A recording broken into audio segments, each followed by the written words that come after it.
Okay, we are now 21 days from the midterm elections. I recently sat down with the all-important independent voters.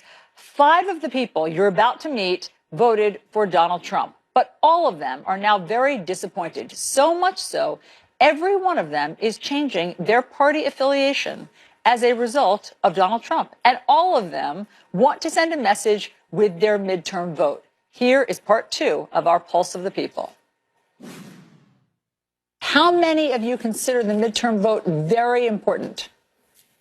How many of you consider this a protest vote? Dale, I'll start with you. I've been a lifelong Republican since the day I turned 18. For the first time in my life, I'm going to vote a straight Democratic ticket in midterms. As if they're connected to Donald Trump, they are not connected to me. So you now are no longer a Republican? I am not, no. I changed my registration to independent. Because of Donald Trump? Because of Donald Trump. It was no longer the party that I joined. It's morphed into something that's almost unrecognizable. Stephanie, what are you wrestling with? I feel like I'm kind of without a party. You were a lifelong Republican. Right. If somebody had told you, say 15 years ago, that you are preparing to vote a straight up and down Democratic ticket in the midterms, you would have said what to them? Oh, it's crazy. Yeah. So why are you now doing it? To see Republicans not stand up to him, and the ones that do are just quitting, just walking away. It's like someone in the party needs to challenge them or challenge him or find someone better, find some better options. Nancy, how do you feel about it? I just think there's no values left anymore. There should be values. We have no values. He doesn't have any values. I thought he had values. What made you think that he had values when you voted for him? He was talking about bringing America back, and I'm thinking, oh, these are values. I thought he was more in the middle and not Republican, not to the right, and I thought the left was too far left. I wanted someone in the middle, so I thought it was going to change. No, it got worse. Let's just make sure that we have the house as we wanted, right? So this way, at least no major damage will be done, right? That's the short term. And I think the long term is, I think we need to come up with some solutions. I mean, let's work together. How many of you want Democrats to take the House? Yeah. And we pray that the Senate will go too. For God's sake, they have to put an end to this mess. Anthony, we interviewed you 11 months ago. Back then, you were on the fence about President Trump. Try to be fair. We were at the first quarter of the game. I would always support the president, especially at the early part of the game. And not to pour salt in a wound, but just to remind you of what you told us back then. Watch this. We do not have a puppet in the White House anymore. That makes your life better. That gives me hope. How do you feel today? We've got a very crazy man driving the train, and he's going to kill this country. And Anthony, are you voting a straight up and down Democratic ticket in the midterm? Not only there, I am actually for the very first time contributing across the board, across the country. And I've never, ever written a check or spent any money on anything political because I'm afraid. You've never given a political contribution. You've never given a nickel for a political contribution, and now you're starting to open your checkbook. It's a fear. Mm-hmm. I just want to say to every American that's having trouble with this, I am sorry I voted for him. I regret it with all my heart. I feel like I've enabled this monster to destroy democracy, destroy everything that is good in this country. You've been an independent for a long time, but now what?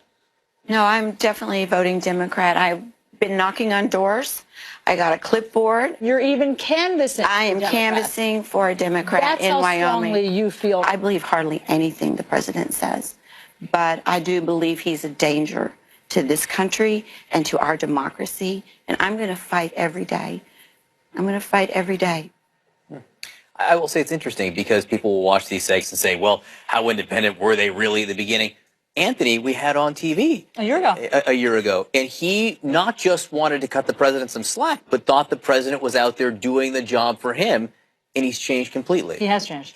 And so, again, some of these people were lifelong Republicans. They're changing to independent as a result of them. Some of them have been always independent or swing voters, and they're changing to Democrats. I mean, that's how strongly they feel about what they've seen over the past 2 years, and they do feel like the midterms are the most important of their lives. It seems more of a personality thing than a policy thing to me. Oh, it's about character. I mean, they talked about that. So some of them even agree with some of the policy issues the president has put forward, but they have all, to a person, told me that it's a character issue that is now giving them so much dismay. Fascinating. Great to have that. Thanks so much.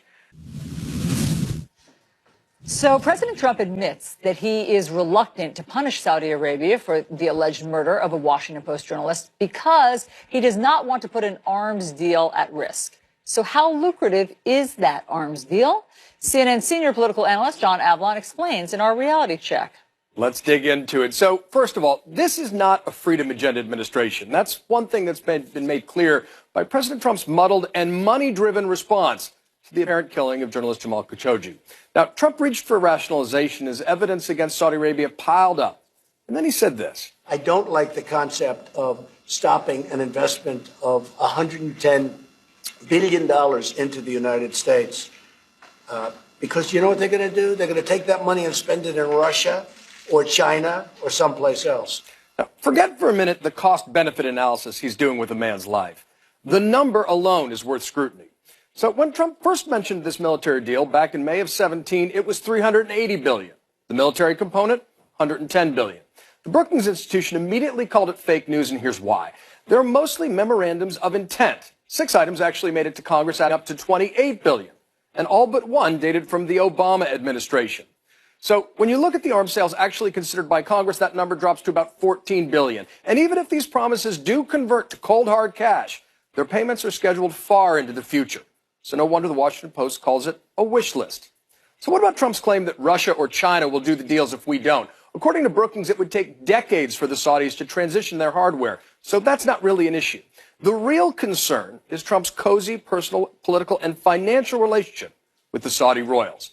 Now, the U.S.-Saudi alliance stretches back decades and held fast even when their policies run counter to American values and interests. But Team Trump bet even bigger on the kingdom. His first foreign trip was to Saudi Arabia, and they rolled out the red carpet, as well as this creepy orb. Trump more than returned the favor, though, telling the Saudis he'd take a more hands-off approach. We are not here to lecture.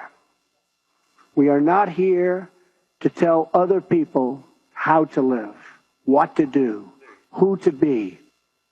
Behold the Trump doctrine, folks. He may call it sovereignty, but it's seen by dictators as a big green light. Do business with the U.S., and you can do what you want with human rights. We don't even have an ambassador. Trump outsourced that job to his son-in-law, who the Crown Prince reportedly bragged was in his pocket. The ties are financial as well. According to PolitiFact, the Saudis spent more than $250,000 and counting at the Trump Hotel in Washington. And Trump properties in New York and Chicago have beat downward trends with Saudi business, according to the Washington Post. So when Trump said Khashoggi may have been done in by rogue killers, it certainly seemed like he was trying to give the Crown Prince an out. All the more embarrassing that, according to CNN's reporting, the Saudis seemed to be ready to admit that the journalist was killed in an interrogation gone wrong. Well, we'll see if the president's promised severe punishment is to come, but it's worth asking why a hugely inflated Saudi arms deal is worth selling out America's moral authority. And that's your reality check. John Avlon, the arms deal isn't even the arms deal he purports it to be. Fascinating look there. Thanks, John. All right, we have a lot of news. Breaking news this morning. Mike Pompeo in Saudi Arabia, so let's get to it. This is CNN Breaking News.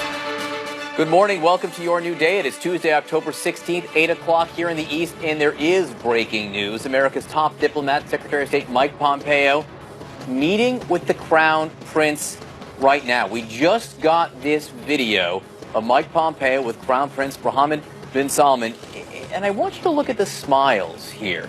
Look at the body language. Look at the demeanors. They're talking about the apparent murder and dismemberment of a Washington Post journalist. Now, sources tell CNN that the Saudi government is prepared to admit that journalist Jamal Khashoggi was killed during an interrogation gone wrong, is what they will say happened inside that consulate in Istanbul. That is a shift from their original claim that Khashoggi left the consulate on his own unharmed.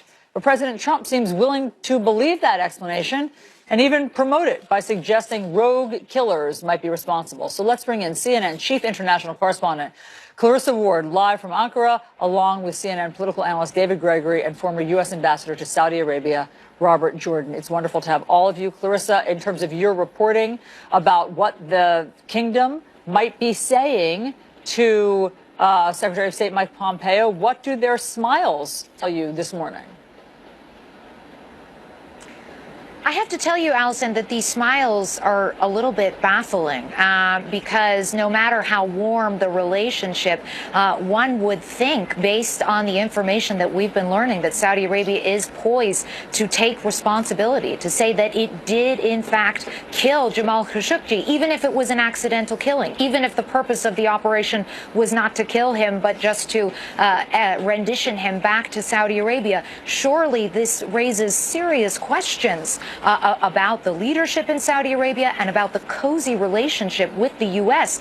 Looking at those pictures of Secretary of State Mike Pompeo and Crown Prince Mohammed bin Salman smiling together, seemingly relaxed and in good spirits, one has to ask if this is the appropriate tone to strike, given the seriousness of what's on the table here. We expected certainly to see a much more muted tone, a much more tough talk potentially from Pompeo, insisting on that investigation.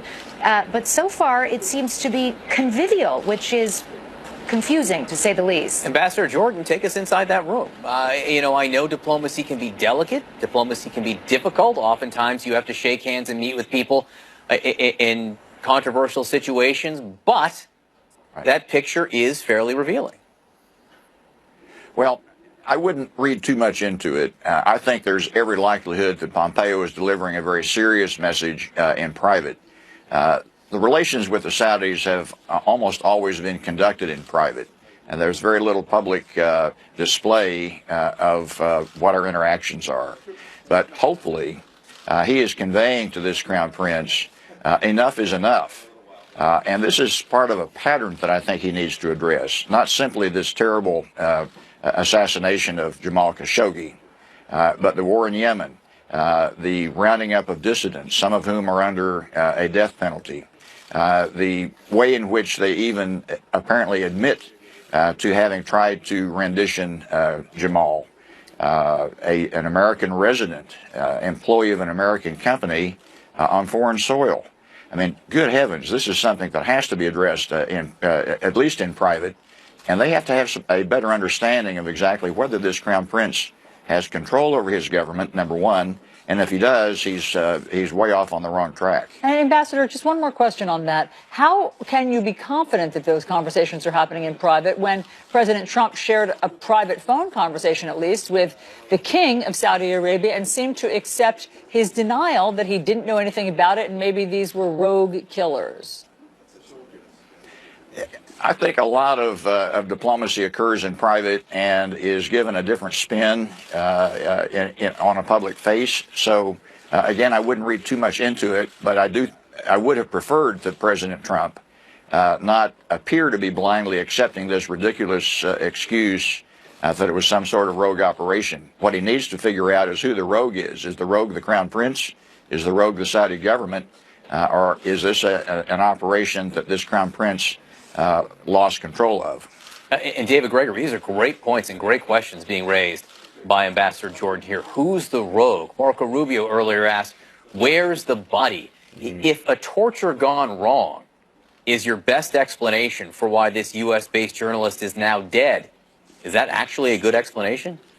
Right, and why did it take 2 weeks for them to arrive at this story? Right. You know, I mean, that's what is preposterous to me. I think what the ambassador is raising is critically important. We see this in so many different instances. President Trump is a loose talker. You know, he says what's on his mind. He reveals things that he shouldn't. He has taken a very tough line against Saudi Arabia, calling this killing disgusting, saying we're going to get to the bottom, there'll be severe punishment. And then he says, well, maybe they were rogue killers. And then later in the day, he said, well, we're still weighing the information. For a diplomat like the ambassador, that's a nightmare. because you're trying to send a very tough message, and I have every confidence that Mike Pompeo will do that. As you know, it's complicated because any administration faces the fact that the kingdom is a vital ally when it comes to countering Iran. There's also been excesses in Yemen. And then you have to ask the question, why is it that this self-described reformer in the Crown Prince thinks that he could get away with something so brazen? Does he think there's fundamental weakness in this administration that they could pull something like this off? That's what the president needs to be worried about. Well, Clarissa, I mean, maybe the answer is, and maybe the answer to the smiles is that Jared Kushner and the administration did have a friendly relationship with this Crown Prince Mohammed bin Salman up until this incident, and he did come on a listening tour, and Jared Kushner did visit him and dine with him, and they did socialize. And so what you're seeing here are the remnants of a friendly relationship, and what we don't know is if all of that changes today. Well, I think what David hit on, Allison, is really crucial here, which is that there are some very serious core strategic interests that the U.S. shares with Saudi Arabia that really go above and beyond the Trump administration. This is something long-standing with U.S. White House administrations. Some of these issues, David mentioned Iran. Of course, there's the fight against terror. Of course, there's concern with the U.S. that alienating Saudi Arabia could lead to a rise in oil prices. Then we have the very cozy weapons deals, which has been very lucrative for both sides, $110 billion in weapon sales promised over the next 10 years. So whatever moral repugnance that one might feel about this whole issue, there are broader, more cynical, but nonetheless persistent and real underlying strategic shared interests that I think, of course, someone like Secretary of State Mike Pompeo has to be taking into account as he's sitting down at that table. He can't simply walk in there and start blasting him.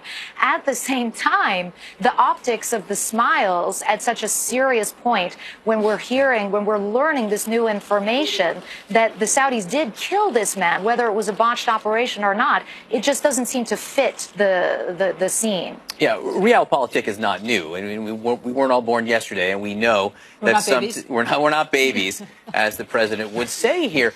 But when he uses that line, the one thing that I think that it does cover up is the notion that he is really, for the first time, articulating, Ambassador, a foreign policy, a doctrine which says, yeah, these bad things are happening, but they're not happening in our country, so it's not something that is as of much concern to us.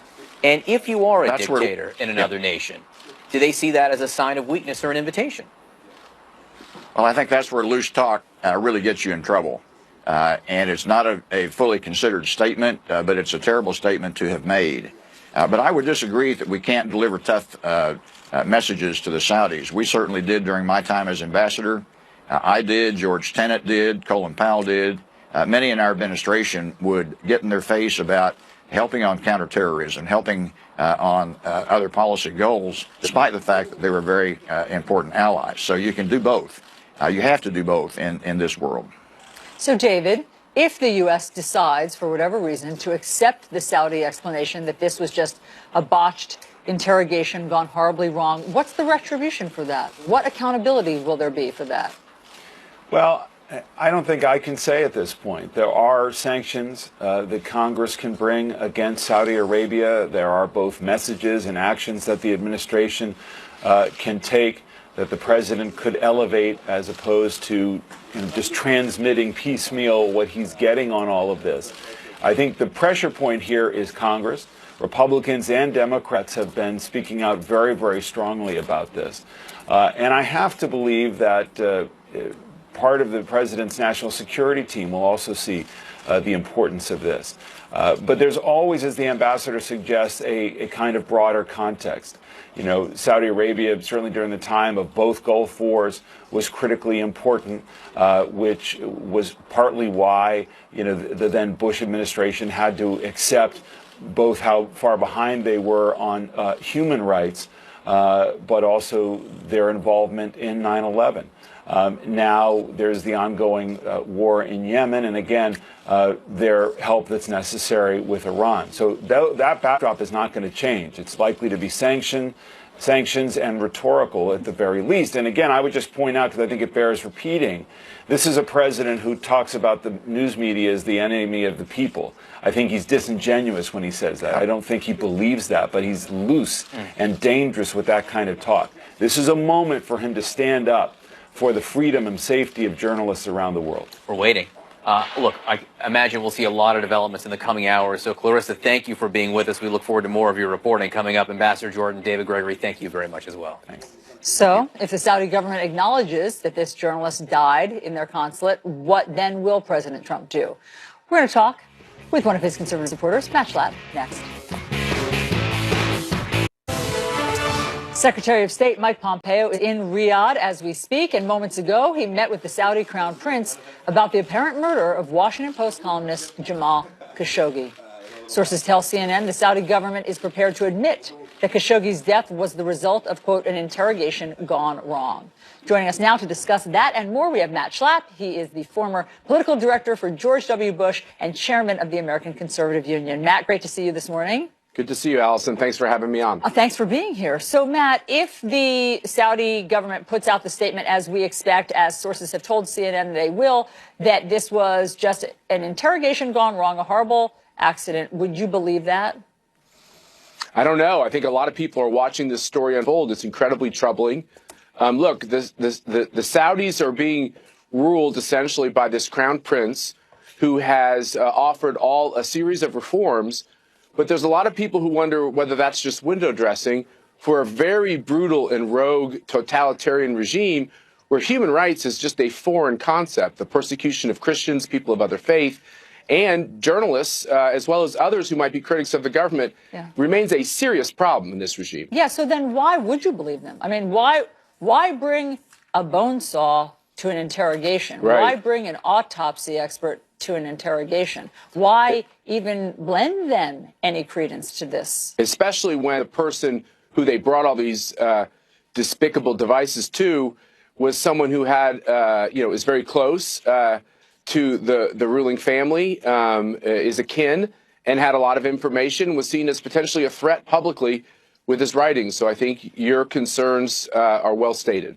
So that leads us to where we are today. And we just saw Mike Pompeo with the Crown Prince. And let me just show you, in case you haven't seen it, we have some video of that. And, look, he's smiling. It appears, as Clarissa described it, convivial. They're smiling at each other. They're clearly friendly. There's some laughter there. Why? Why is that the tone? Let me just tell you, Mike Pompeo and I grew up in Wichita, Kansas, in the middle of the Midwest. He's a good friend of mine. And this is who he is. He is going to approach the Crown Prince with hospitality and kind of a good demeanor. But I can tell you something else about Mike Pompeo I know very well. Don't worry, when that camera turned off and the reporters left the room, I'm sure he had a blistering and a sober message. And I have no doubt of that. I think it's wrong for us. We've seen secretaries of state for representing the American government for decades go to Saudi Arabia, hold hands with the leadership. That's kind of one of their cultural things that they do. We've had smiles before the cameras with John Kerry and William Christopher and others, but when that camera is turned off, I'm confident Mike Pompeo delivered a message about human rights and what America expects. Well, we appreciate your insight into Mike Pompeo and how he would act, because it's hard to tell, frankly, Matt. I don't think it is. Well, not at all. Then explain why the president seemed to accept the king's denial and say maybe it was rogue killers. No, I think the great thing that the president did is he actually called the king. And I think what's happening with the Trump administration, you have to admit, Allison, with your reporting, you're missing one huge piece. When the president went to Saudi Arabia on his first foreign trip, he went overseas to these three important centers of power and gravity. And he, on Saudi Arabian soil, talked about the scourge of radical Islamic terror in front of the whole royal family and the leadership in the government. Things were said in Saudi Arabia by an American president that were never said. We are pushing the Saudis very hard.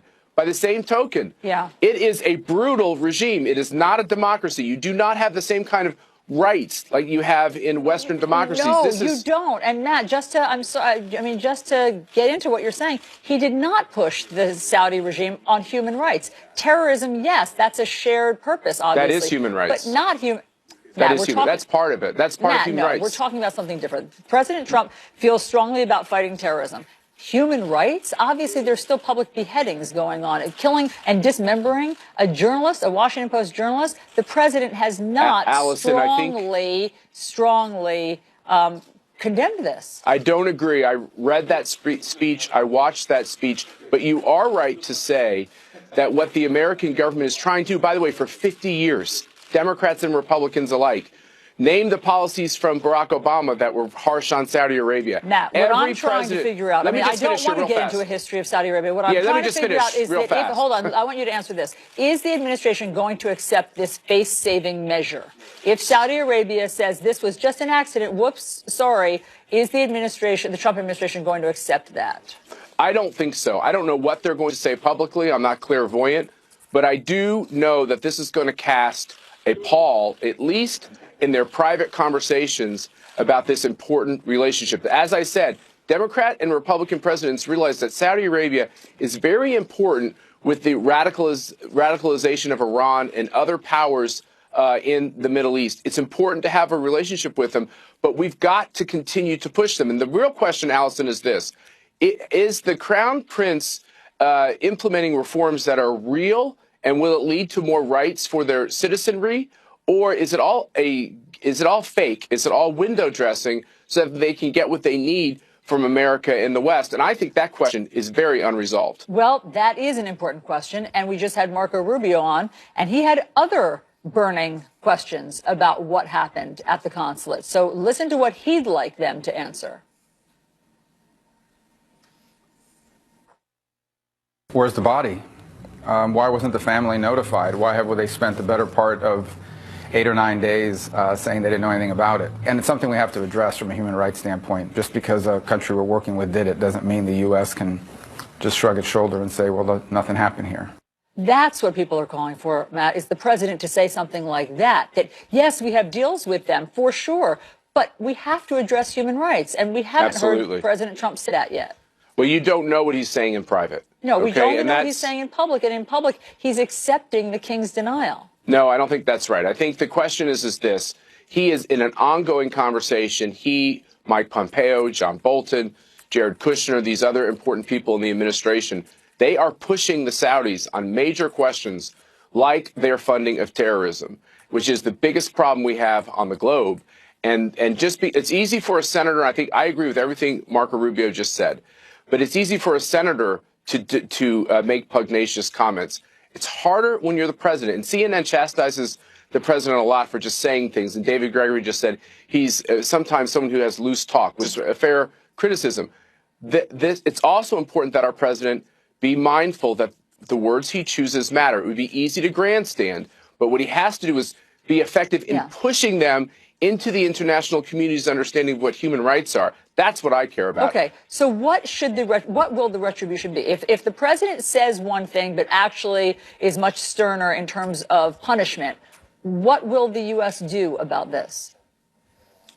There are a full array of options on the table. I don't think it's smart for America to pull back on arms sales. I think that would be very unwise. This military cooperation between Saudi Arabia and the United States has been going on, like I said. I know it's history, sorry, but it's been going on for 50 years, and I think it's a pretty important one.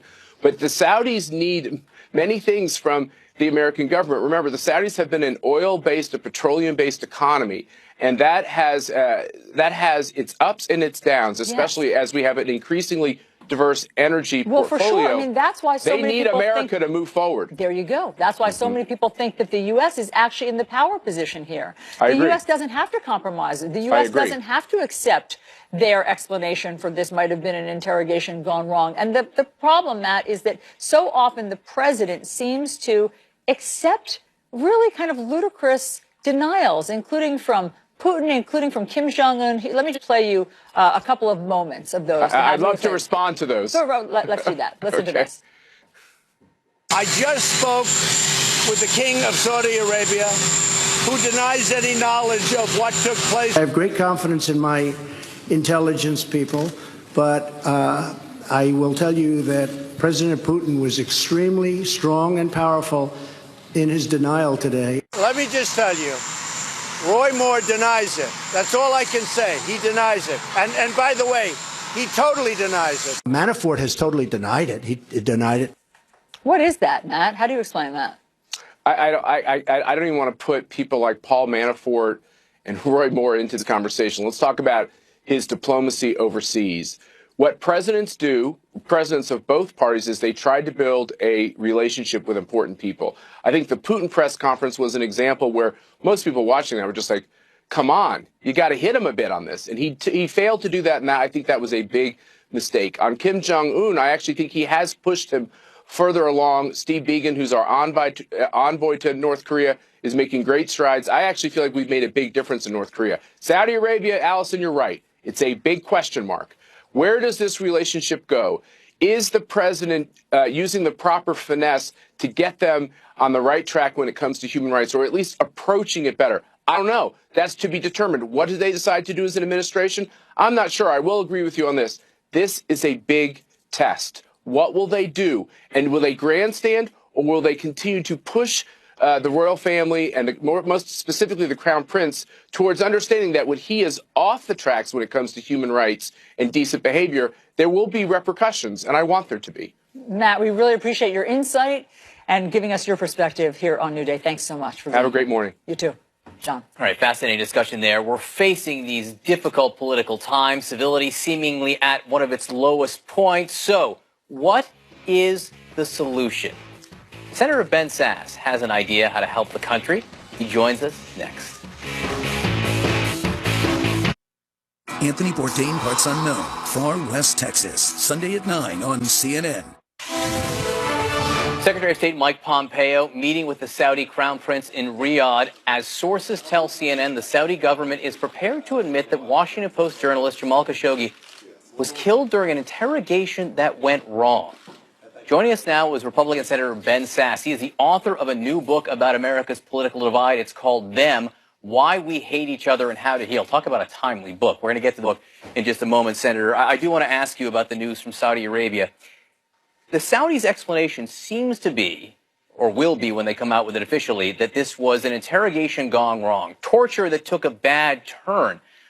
The implications of that may be just as bad as any other explanation. Yeah, that doesn't seem to me to be making anything better. The Saudis have a lot of explaining to do.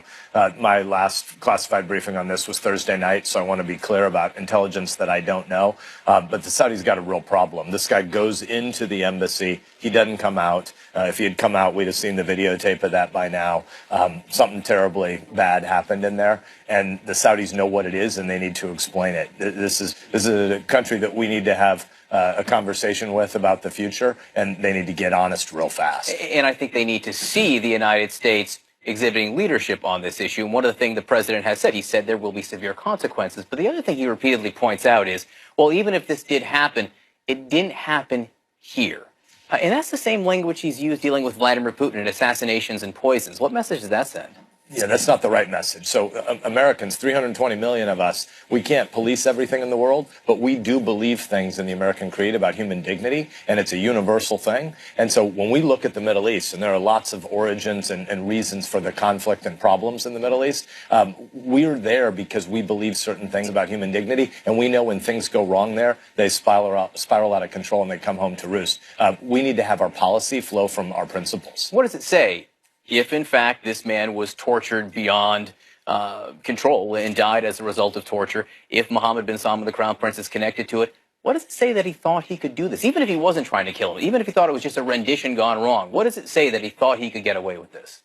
Yeah, again, the Saudis have a lot to answer for. They've got some big problems, and the intelligence that I've seen raises more questions than any of their cover stories right now are answering. I hope the president is consulting deeply with his intelligence community.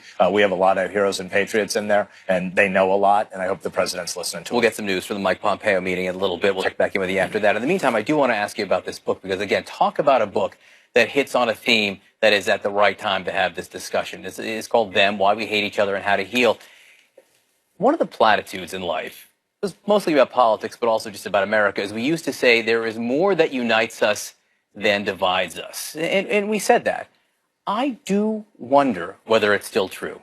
Yeah, so I named this them on purpose because the antidote to them is we, and most of we is what happens locally. The things that make people happy are, do you have a tight family? Do you have a couple of deep friendships? Do you have shared work, shared vocation, shared projects, lifelong coworkers? Do you have a local worshiping community? All of that stuff is being undermined by the digital revolution, and people are looking to politics to find meaning about good and evil. Politics has important work to do. We need to build good bridges and roads in a cost-effective way, but you shouldn't look for grand meaning and hope in politics. Politics is mostly about who are we against right now. People need a lot more we and what we're for together. We need to rebuild that texture in local communities. You were looking for what is really affecting us and plaguing all of us and what's wrong in the country. And one of the answers you came up with, and I found this so fascinating, loneliness. Yeah. So researchers at the National Institutes of Health and other medical and public health researchers are arguing now that loneliness may be our #1 public health crisis. We've had a halving of friendship in America in the last 27 years. The average American had 3.2 friends in 1990, 1.8 today. 40% of our neighbors have either no confidants at all or only one. And that loneliness is fueling all sorts of terrible stuff. It turns out loneliness is more costly to your health than smoking 15 cigarettes in a day. Loneliness has downstream effects in our politics. We need to tackle these problems, and we need 320 million Americans to read them and to look at what those community solutions are. And you've been making the case this isn't a book about politics. It's a book about society, a book about all of us. But obviously now politics plays into it. It doesn't seem to be helping the problems you're laying out in this book. No, we can't do entitlement reform. We can't do an infrastructure bill. We can't have a long-term rational conversation about what our immigration policy should look like if everybody in politics mostly thinks they're there to scream that the people in the other colored jerseys, blue or red jerseys, are evil. It turns out we should be looking for 70 and 80 and 90% solutions in politics, but only if we can put politics in the proper box. And politics isn't the place where you're going to find somebody to comfort you in your old age. That's going to happen in your neighborhood. We need to rebuild those neighborhoods first. You've been talking about the impact of the digital world, social media on all of this. I think in the last 20 minutes, President Trump's been on Twitter, 10 different tweets. 3 of them were about Elizabeth Warren. I have happily not been on Twitter in the last 20 minutes, so I don't know what all those are about, but it is the case that our teenage Does it kids... matter? If he's going after Elizabeth Warren on Twitter, does it matter what it's about? Yeah, I mean, it's not a healthy place to have a political debate, right? Twitter is a place where you're trying to get the one quick put down that's going to make all the people who are already in your silo and your echo chamber cheer for you. It doesn't make you any happier. It turns out statistically, if you go from 200 to 500 to 1,000 social media friends, you don't get any happier. If you know the person who lives 2 doors away from you, statistically in your neighborhood, you actually are much more likely to be happy. We need to put the smartphones down a little bit more of the time. They're a great economic tool. I'm glad I have my 3 phones. But we box them up at our house a lot because we have teenage kids, and we see the addictive potential of how it pulls you away from place and neighborhood. What is the president's role? This president, President Trump's role and responsibility in the problem you're laying? Yeah, so I want to be clear. I think the president does a lot to exacerbate a number of the scabs that we have in our society right now, but these problems aren't 2 years old. The president can't fix this because the president didn't cause this. Politics can't fix this. Politics didn't cause this. This is 2+ decades in the coming. The digital revolution really is undermining place, and we have to rebuild community. What them tries to do is start a conversation which is constructive about the way that we rebuild that neighborliness. Sometimes you suggest that the media lets itself get played by the president. He's good at this. So what would you do? If you were in charge of us, what would you do? Well, first of all, not only should I not be in charge of us, nobody should be in charge of us, because the greatness of a republic is moms and dads and grandmas and grandpas and Little League coaches and Rotary venture philanthropy projects. That should be the heart of community in America. Politics is to create a framework for ordered liberty, but we don't want the political square, which is about power, to be the center of American life. And so we need a lot more conversations that start in our neighborhoods and then send people to Washington to do a limited number of things, but then come back home. Don't look to Washington to solve our problems. We need to look to the neighborhood. Could this be a platform for a presidential campaign?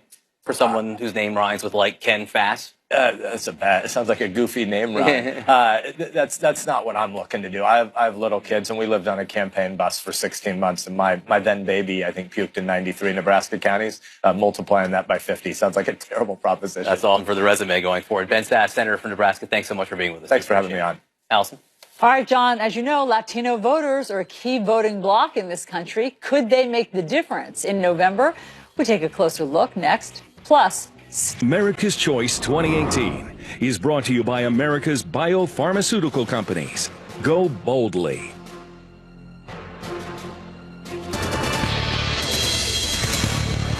All right, with just 3 weeks before the midterm elections, Democrats are in a tough race to capture the Latino vote. They're pulling out all the stops to try to generate enthusiasm in some Hispanic communities. CNN's Kyung La is live in Phoenix with more. What have you learned, Kyung? Well, good morning, Allison. Nearly 30 million Latinos are eligible to vote in this upcoming midterms, enough to make a major impact. But Democrats already fear that those numbers may not meet expectations. The push for the Latino vote. In Arizona, volunteers are calling voters cell phones in Spanish. In Nevada, organized labor, most of them Latinos going door to door. But signs that turnout trouble may be looming. The numbers are alarming sometimes, but we got to dig a little bit deeper. What do you mean the numbers are alarming? If they're not registering support, or they're undecided, or like they're holding back on choosing who they're going to vote for. A voting bloc Democrats hoped would surge in the upcoming midterm election. If the emphasis were put on the Latino vote that's put on, for example, suburban white women, what kind of a game changer would that be? I mean, we would be represented. Right now, we're not represented. The Latino vote could significantly impact midterm races in these states with high Hispanic populations. After 2 years of President Trump's animosity, from separating families at the U.S.-Mexico border to anti-immigrant rhetoric. They're not sending their finest, that I can tell you. And we're sending them the hell back. I don't like to vote. Some told us they'd just rather stay home. They don't do nothing for us. It's just I just don't like to at all. You don't feel that you have a say? Yeah. You don't have more of a say in government if you vote? No, we don't. The government doesn't help us for nothing. The Latino voter turnout rate in midterms has dropped since 2006. So in 2018, candidates across the country are going bilingual Soy Beto O'Rourke. on both sides of the aisle. Soy Rick Scott. But it's the Democrats who are counting on Latino turnout to win seats in Congress. Do you feel that the Democratic establishment is paying enough attention to the Latino vote? Not enough, but there are inroads. Little by little, I think we're getting to the numbers, and by them paying attention, then you can motivate them to turn out. Latinos are not monolithic as a voting bloc. In the latest Gallup poll, 25% of them say that they approve of President Trump. And something else to remember, Allison, is that as a demographic, they're quite young, and youth means that people are less inclined to vote. Allison? That is a problem. The youth need to turn out to vote. Thank you very much, Young. Okay, so it's time for CNN Business Now. America's deficit is ballooning. Higher spending and lower taxes are pushing it to the highest level in years. Chief Business Correspondent Christine Romans joins us now with more. Hi, Christine. Hi there, Allison. Question. Do deficits matter these days in D.C.? The federal government is racking up the bills, spending so much more than it takes in. It's running the largest budget deficit in 6 years, up 17% this year to $779 billion, the highest since 2012, when the country was spending big to stimulate a struggling economy. But 2018 is very different. The economy is strong and growing. Typically, deficits shrink during boom times. The government collects more taxes. But thanks to tax reform, the U.S. is spending more than it takes in. Spending rose 3% because of higher interest payments on our debt and more defense spending. At the same time, tax cuts mean less money is coming into government coffers. Government revenue was flat, with corporate tax collection down 22%, or $76 billion. Now, the White House defended the tax cuts. They say it is boosting economic growth, which will eventually increase tax revenue. The Treasury Secretary says the White House will eventually cut wasteful spending to make up the difference. Now, that makes progressives nervous. It likely means Social Security and health care cuts they fear. And remember, when the U.S. spends more than it takes in, you got to borrow the money, right? And who is the biggest lender? The largest foreign holder of U.S. debt is China. And the U.S. is currently waging a trade war against China. John? Who could have predicted that